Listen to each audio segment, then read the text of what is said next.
नमस्कार। दिल्ली के जंतर मंतर में आज सीजेपी यानी कॉकरोच जनता पार्टी के नाम से जो सोशल मीडिया हैंडल के लोग हैं, जिनके संस्थापक अभिजीत दीप के हैं, उनका धरना प्रदर्शन जंतर मंतर पे 5 घंटे चलने के बाद ही बंद हो गया। दिल्ली पुलिस से जो अनुमति मिली थी वह 10 बजे से 5 बजे तक का था, लेकिन 3:30 बजे पर ही पूरा जंतर मंतर खाली हो गया। जो यह एक बड़ा आंदोलन करने की बात कर रहे थे, उनकी विश्वसनीयता पर अब एक बहुत बड़ा सवाल उठने लगा है। बताया जा रहा है कि वहां उनकी तबीयत खराब होने लगी। भाई बोस्टन से आए थे, कहाँ बोस्टन का मौसम और दिल्ली का 40 से 45 डिग्री का तापमान झेल नहीं पाए। इस धरना प्रदर्शन को लेकर कुछ लोगों ने बड़ा प्रचार किया कि जंतर मंतर पर एक दिन का भी जगह नहीं बचेगा, लेकिन जो 2 दिन से सोशल मीडिया पर चल रहा था, बिल्कुल उल्टा हुआ। आप अंदाजा इसी बात से लगा सकते हैं कि प्रदर्शनकारियों से ज्यादा वहां मीडिया के लोग मौजूद थे। यह धरना सुपर फ्लॉप रहा। वहीं प्रदर्शन के दौरान एक बड़ी दिलचस्प घटना निकलकर सामने आई, देखने को मिली। यह घटना इतनी दिलचस्प थी कि जिसने इस पूरे आंदोलन का, इस पूरे जीएजी मूवमेंट का और इस पूरी पटकथा का अंदाज एक बार में लगाया जा सकता है कि क्या वाकई में यह एक सुनियोजित या सही तरीके से प्लानिंग के तहत किया गया आंदोलन है, या वाकई में इस आंदोलन के पीछे कोई और ताकत है। जब अभिजीत दीप के जंतर मंतर में अपने तमाम कुछ समर्थकों के साथ मौजूद थे तो वे मीडिया से बात कर रहे थे, तो इस दौरान उन्होंने अपने समर्थकों से कहा कि बैठ जाओ। अब उनके जो समर्थक आए थे, उन्हें लगा कि ये हमारा जो नेता है, इन्होंने कहा है कि बैठ जाओ, इसका मतलब यह कोई बहुत बड़ा नारा होगा कि बैठ जाओ। थोड़ी देर में देखते ही देखते वहां पर सभी ने चिल्लाना शुरू कर दिया, बैठ जाओ भाई, बैठ जाओ, बैठ जाओ भाई, बैठ जाओ। और हाथों में ऐसे तख्तियां उठाने लगे और लोग एक दूसरे को कहने लगे, एकदम सुरताल में कहने लगे, भाई बैठ जाओ, भाई बैठ जाओ, भाई बैठ जाओ। बाद में किसी ने बोला, यार वो तुमको बैठने के लिए बोल रहा है, नारा नहीं लगाना है। ये जेनजी आंदोलन हकीकत है अमेरिका के बोस्टन से आए हुए हैं।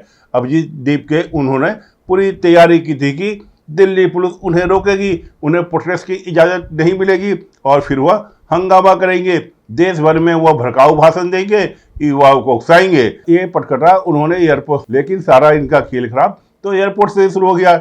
जब इन्होंने बोला कि मुझे एयरपोर्ट पे 1 घंटे डिटेन किया गया। अरे आपको क्यों डिटेन किया जाएगा भाई? जब आप बोस्टन से आ गए हो तो यहाँ आपको क्यों डिटेन किया जाएगा? इनको इसलिए डिटेन किया गया क्योंकि इन्होंने पुलिस से परमिशन नहीं लिया था। इनका मकसद यही था कि बगैर परमिशन के जाऊंगा तो पुलिस रोकेगी तो हंगामा होगा। लेकिन जब इन्होंने वहां परमिशन लिया तो पुलिस ने फिर इनको बाहर जाने दिया और दिल्ली पुलिस ने बोला, जाओ भाई प्रदर्शन करो, खुला मैदान है, यहाँ कोई भी प्रदर्शन कर सकता है। प्रदर्शन की इजाजत फिर दे दी गई। अब जब प्रदर्शन की इजाजत दे दी गई तो जंतर मंतर में माहौल क्या है? वहां से जो खबरें आ रही है, वहां से जो क्लिप्स आ रहे हैं, वहां से वीडियो जो आ रहे हैं, या जो तथाकथित जेनजी पहुंचे थे, यह हालत है कि जिसके 22 मिलियन इंस्टाग्राम पर फॉलोअर बताए जा रहे हैं, जिसके लिए कहा जा रहा है कि इन्होंने देश की सबसे बड़ी राजनीतिक पार्टी भारतीय जनता पार्टी को पछाड़ दिया है, प्रधानमंत्री मोदी को टक्कर दे दी है, उनके समर्थन में मुश्किल 500 से 1000 लोग ही वहां पर नजर आ रहे थे। इनके स्पोक पर्सन है सौरभ दास। सौरभ दास सेल्फी ले रहे थे और सेल्फी बस नहीं ले रहे थे, उन्होंने अपने पीछे एक बुजुर्ग व्यक्ति को बुला रखा था, वो पंखा हिला रहा था सौरभ दास को, और सौरभ दास चारों तरफ से अपने कुछ लड़के खड़े किए हुए थे और उनको सेल्फी दे रहे थे। इस तरीके से ये पूरा आंदोलन की प्रकटना चल रही थी। दूसरी बात मांग इनकी है शिक्षा मंत्री धर्मेंद्र प्रधान का इस्तीफा हो। मांग इनकी क्या है? इस तरह के जो तमाम परीक्षाएं होती है, इनमें जो पेपर लीक की समस्या आ रही है, इसे सुधारा जाए। मांग यह है भ्रष्टाचार के मुद्दे, बेरोजगारी की तरह तरह की जंतर मंतर में एक ग्रुप इनके बीच आया और वो क्या नारा लगा रहा था, हमें चाहिए आज़ादी। मैं किससे चाहिए आज़ादी? और एक पत्रकार ने जब जाकर उससे पूछा तो कि भाई आप यहाँ पर आज़ादी के नारे क्यों लगा रहे हो? ये तो कश्मीर में नारा लगता है, यहाँ पर ये नारे क्यों लगा रहे हो? तो वह कहते हैं कि नहीं, ये हम नारे नहीं लगा रहे, ये कुछ दूसरे लोग आ गए हैं और इसको लेकर रिपोर्टर के खिलाफ गोदी मीडिया के नारा लगाना शुरू कर दिया। मतलब इनका मुद्दा है पेपर लीक, इनका मुद्दा है धर्मेंद्र प्रधान, लेकिन नारे क्या लगा रहे हैं? आज़ादी। मतलब कि जो मुद्दा था उस मुद्दे पे जो वहां कोई बात हो नहीं रही थी, बात हो रही थी हिंदू मुसलमान की, तो ये सब मुद्दे थे। एंटी इंडिया के नारे लगाए जा रहे थे, एंटी नेशनल नारे लगाए जा रहे थे। और एक तस्वीर भी वहां से सोशल मीडिया पे खूब चल रही है, उसको खूब वायरल हो रही है। एक लड़का वहां पे हाथ में डायरी लिए हुए है। जब एक पत्रकार ने उससे पूछा कि भाई तुम्हारे हाथ में क्या है, तो वो कहता है ये संविधान है। तो पत्रकार ने बोला दिखाओ, तो उस पत्रकार ने खोला तो वो संविधान नहीं बल्कि वो डायरी निकली। तो उसने बोला भाई आप तो कह रहे हो कि संविधान है, लेकिन ये तो एक सिंपल डायरी है। तो उस लड़के ने कहा हमने इसको ही संविधान मान लिया है। इस तरीके से जंतर मंतर पर यह जैन जी आंदोलन चल रहा था। सोशल मीडिया पर पैसा खर्च करके, फंडिंग का सहारा लेके इन्होंने एक आंकड़ा बनाया।